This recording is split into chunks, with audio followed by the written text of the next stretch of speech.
Hello again. This is the second of three videos that I'm putting up about three characters in Do the Right Thing. The first video was about Sal, and this one is about Buggin Out. Um, we ended up with the discussion of Sal talking about the Wall of Fame, and it's the Wall of Fame that he and Buggin Out initially have their conflict over. I want to begin by talking about his name, Buggin Out.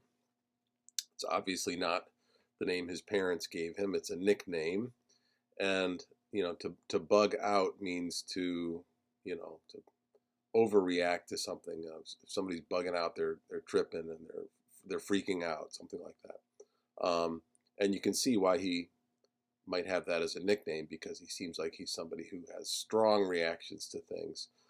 But bugging out, originally, where that word originally comes from, that phrase, is a reference to someone's eyes bulging out when they're shocked at seeing something. So that's an example of overreacting. If somebody's eyes are bugging out, then that means that they're reacting strongly. And so he's a character whose eyes are being foregrounded. The Spike Lee is trying to draw attention to his eyes, both by the name Buggin Out and also by the fact that he wears glasses that look like they've got a strong prescription in them. When you see his eyes look magnified and it's like the lenses are thick. So what does this mean? Well, as I said, there are various ways that his attention is being drawn to his eyes. There's his name and his glasses, but also just visually, he's sort of a spectacle. He's got his pure white, pristine Air Jordans that he's very proud of the appearance of, and he's got a really flamboyant, kind of shocking haircut, visually shocking haircut. So he's kind of a spectacle. But if we focus on just what his glasses mean,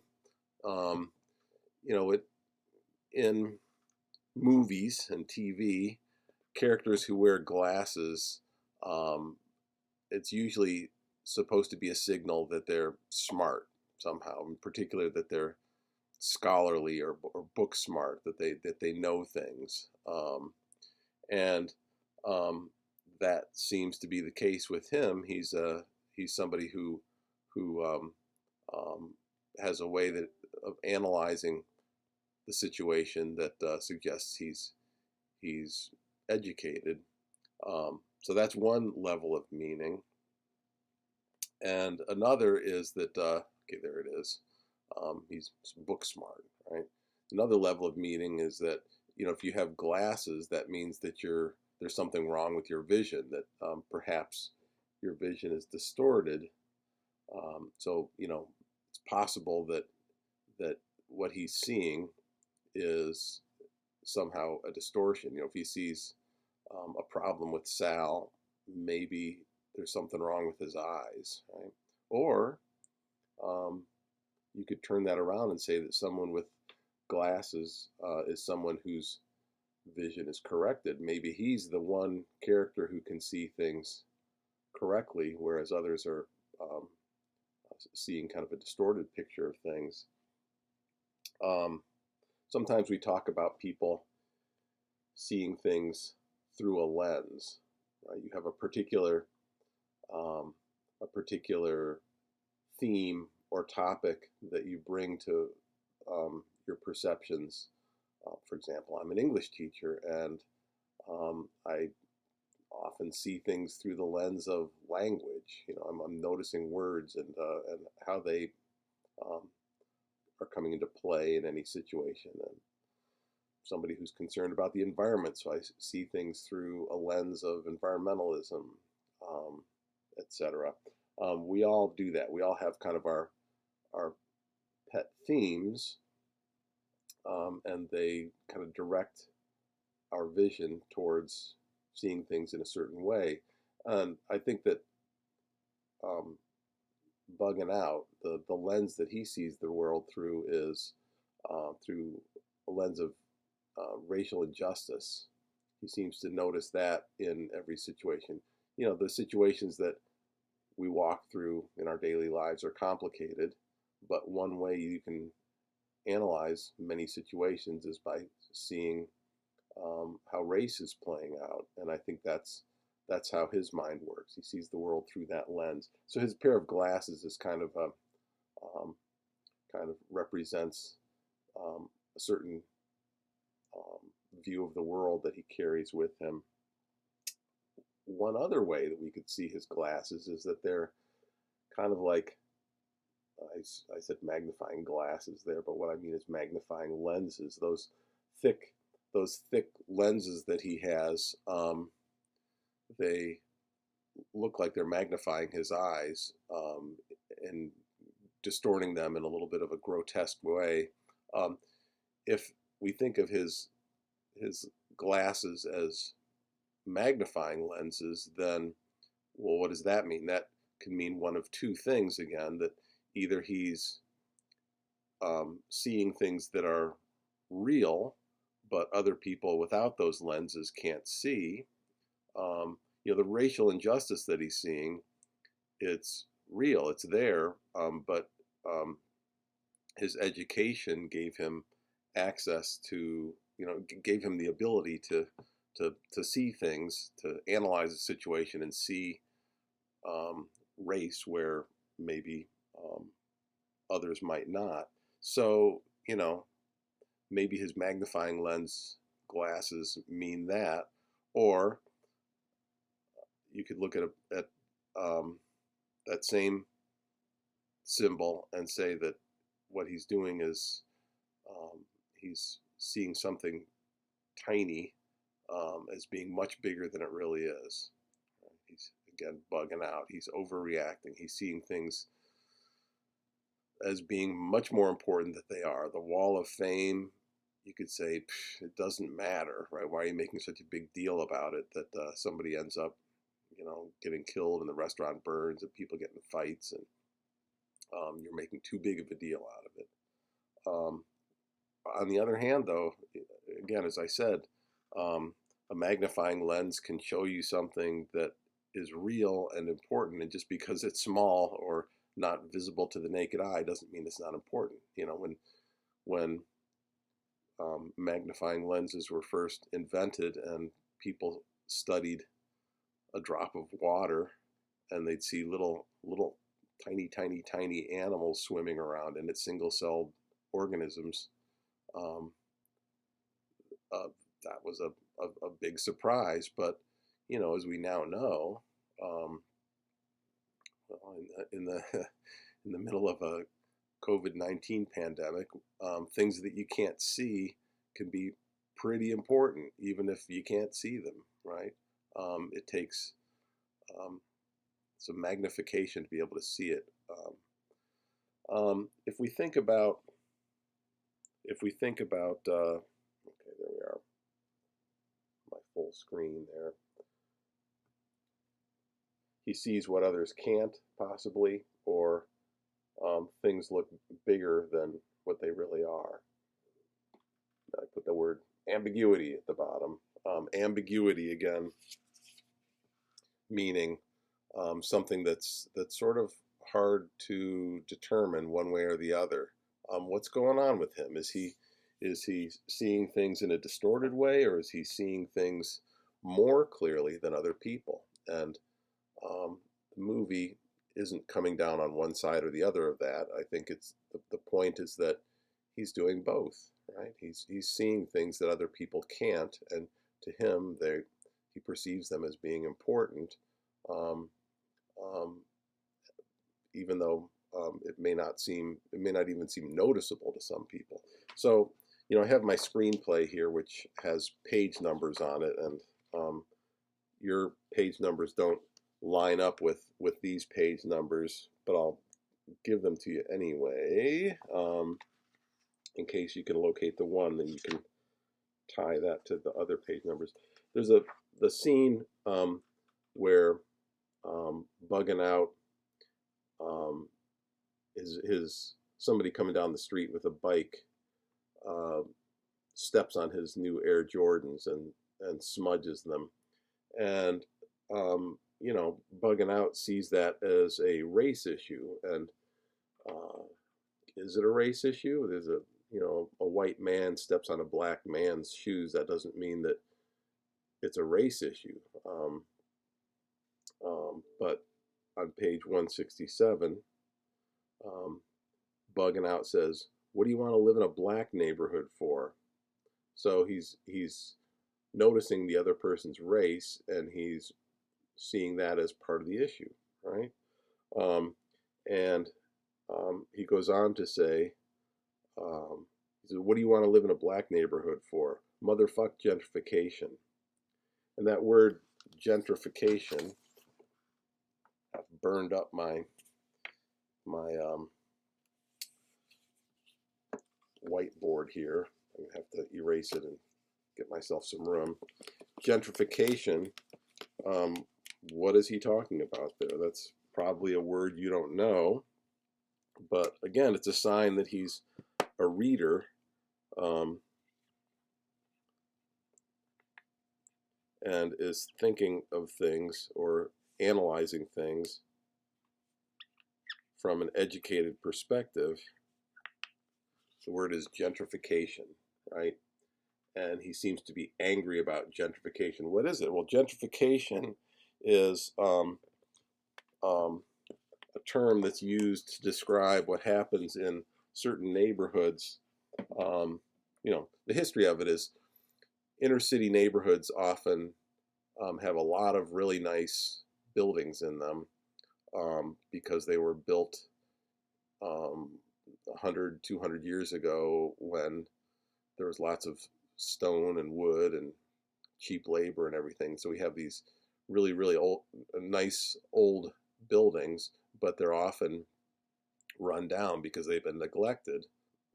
Sometimes people with money notice these beautiful buildings and move in and restore them. And then once a few houses or buildings get restored, others, you know, follow, and the whole neighborhood can get kind of rehabilitated in a way that looks really great. And you know, we would think that something like that is just, that's good news, right? The neighborhood is being renovated. But when that happens, when wealthier people move into a neighborhood, then and fix it up, then the rents become higher, and the people who've lived there all along have to move out. They can no longer afford to live in the place where they've lived for however long, right? So the neighborhood gets broken up, and in the newspaper it's reported as a good story. This part of town is being revitalized, but you know, it's not a good news story for the people who live there. You know, they are part of a neighborhood, a community, and they're forced out of their neighborhood by you know, economic necessity. So, you know, when Buggin Out says, "What do you want to live in a black neighborhood for? Motherfuck gentrification." He sees this white man moving into the neighborhood and sees that as a threat, that there's some outsider coming in and buying the neighborhood, buying a house in the neighborhood, might signify the beginning of things being broken up, right? Now, Clifton, the white man with the bike, responds to Buggin Out, "I'm under the assumption that this is a free country and one can live where he pleases." Right? Is that true? We can live wherever we want? Yes and no. Buggin Out says, "A free country? I should fuck you up just for that stupid shit alone." there aren't any laws that say that, you know, a person can't live in a particular neighborhood, but very obviously you can't live wherever you want. I can't live wherever I want. I can only live where I can afford. And, you know, so when Clifton says a man can live wherever he pleases, he's looking at the world from the perspective of somebody with money. And Buggin Out, again, looking at it through the lens of racial injustice, sees how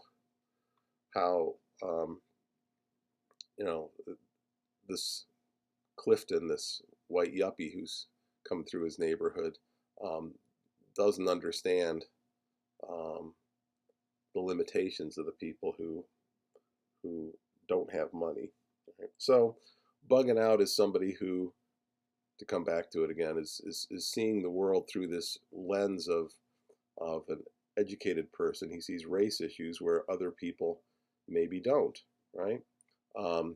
And he's angry. I mean, he's a guy who seems to have kind of a chip on his shoulder. He comes into situations often seeming like he's ready to fight. And why is that? Well, if you're seeing the world through the lens of racial injustice, there's plenty to be angry about, right? So he comes into Sal's pizzeria, and again, he seems like he's got a chip on his shoulder. He's angry before anything even begins, and you have to wonder, you know, why is that? What is that pre-existing anger with Sal about? Well, we're seeing one day in the lives of these people. There may be some history behind their relationship, but the story really kind of suggests that Bugging Out is angry at Sal for what he represents. Right? He seems to resent Sal's presence in the neighborhood because he's part of a pattern. Sal is part of a pattern of you know, the system being rigged against African Americans. On page 175 of my edition here, it's just a couple of scenes after the one we just looked at. The three guys sitting on the street corner are talking about, you know, why is it the Korean store owner has, you know, why does he own a store and he's just only been here in the U.S. for a few years? Why does that happen so often? And top of page 175, Coconut Sid says, it's got to be because we're black. There's no other explanation. Nobody don't want the black man to be about shit. Right? And so, you know, there's this potential conflict, or maybe not potential conflict, this kind of conflict below the surface, I think, between Bugging Out and Sal, just because somebody like Bugging Out who is angry about racial injustice, he would see Sal's business in this neighborhood as being kind of like what he said to Clifton, the yuppie with the bike. He said, you know, what do you want to be in a black neighborhood for? It could just be that Bugging Out is just territorial. You know, human beings are animals and animals are territorial. Human beings tend to behave in these kind of, you know, in kind of a tribal way where we identify who is our group and who is not our group, and then we see, you know, others as outsiders that we're in conflict with. And in particular, I think, unfortunately, men are the ones who are more territorial than women. And a lot of, you know, if you analyze this movie, you can see that a lot of the conflict comes down to men and their territoriality. The guy driving through the neighborhood with the classic car that he doesn't want to get wet, and the kids see that he's a jerk, so they flood his car with water. that's all about territoriality. And then the police come in and tell him to, you know, move along, get on his way. Um, um, but another example of the territoriality is, you know, the what do you call it? The battle of the boom boxes that they have. Both of those seem like classic sort of male conflicts where people are trying to prove who's you know, um, whose territory it is. There's a scene where the kids in the neighborhood are disrespecting the mayor, um, and again, it seems just like, you know, when that's happening. What's her name? Ella, I think. The one of the kids. She's, you know, the female of the group, and she does not like it um, when the mayor is being disrespected, and it's the three guys who are dogging him, and she's disapproving. And the same thing happens in the restaurant when the fight starts later in the night. The three guys um, are egging on the fight, and Ella is standing up saying, "Please stop, please stop." Um, so anyway, we don't need to dwell too much on gender, but there is some truth to the fact that the fighting in the story seems to be between men about territory. And, you know, Buggin' Out clearly sees the neighborhood as being his territory, and he sees some people as being outsiders, apparently, at least partly because of their race. So he comes into Sal's, and he's already irritable and wanting to irritate Sal, and he asks for his pizza, um, and says, you know, "How much is that?" And Sal says, "Well, you know, you come in here every day, you know how much it is, right?" And it's so the movie's telling us, Buggin' Out doesn't really have to ask how much it costs. He's doing that just to be kind of antagonistic. How much? Sal says $1.50, and he says, "Put some extra cheese on that." And, you know, so Buggin' Out is kind of ordering him in a kind of a rude way, "Put some extra cheese on that." And Sal says, "Extra cheese is $2. And then Buggin' Out says, "Wow, you can forget that." And so Sal starts to take the pizza away, and Buggin' Out slams down the money, and he slams down $1.50. And so, I mean, one thing that tells us is that he already did know what the price was. He was just asking just to be irritating. And the money is 2/4 folded up inside of $1 so that Sal has to unfold it. Again, just a petty little thing to make to just kind of express hostility towards Sal, that, you know, here's your $1.50, it's all folded up. He's just trying to antagonize him, right? And then he goes to sit down and eat, and he notices the Wall of Fame. How come there are no brothers up on the wall? And Sal, you know, Sal engages him. What page are we on? 142. So this is a little earlier in the movie. It's not too late in the day.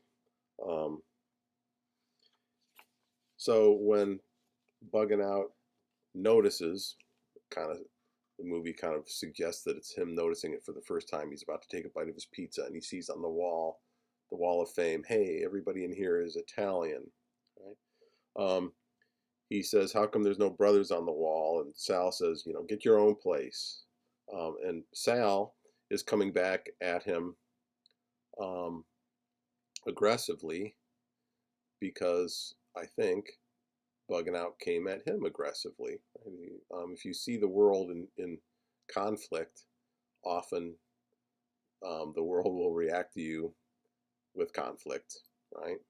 he came into the store angry and antagonizing Sal, and of course Sal responds angrily, and it ends up with a baseball bat threatening him, which, of course you shouldn't do that, but you can see that that's, a measure of how the two of them are prone to getting angry. So he says, how come there are no brothers up on the wall? Well, Sal doesn't say, oh, it's an Italian restaurant, so these are Italian heroes. He goes straight to a hostile response. Get your own store, then you can put whoever you want up. And he also, as I said in the previous video, he also says,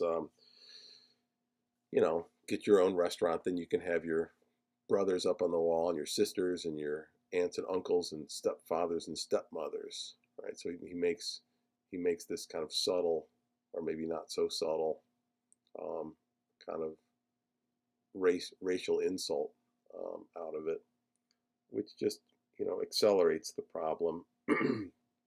So Sal says to him, where are we here? On page 142, Sal says to him, well, first of all, Buggin Out says to Sal, Sal, that may be fine, you may own this, but rarely do I see any Italian Americans eating in here. All I've ever seen is black folks, and since we spend much money here, we do have some say.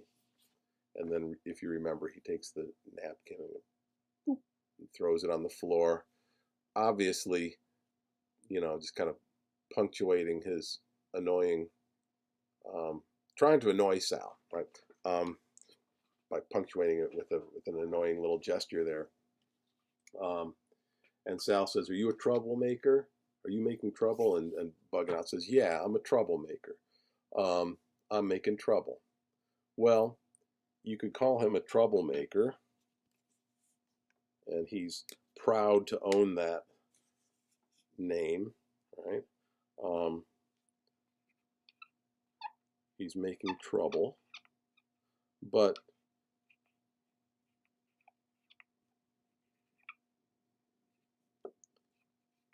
there's another way you could look at what he's doing.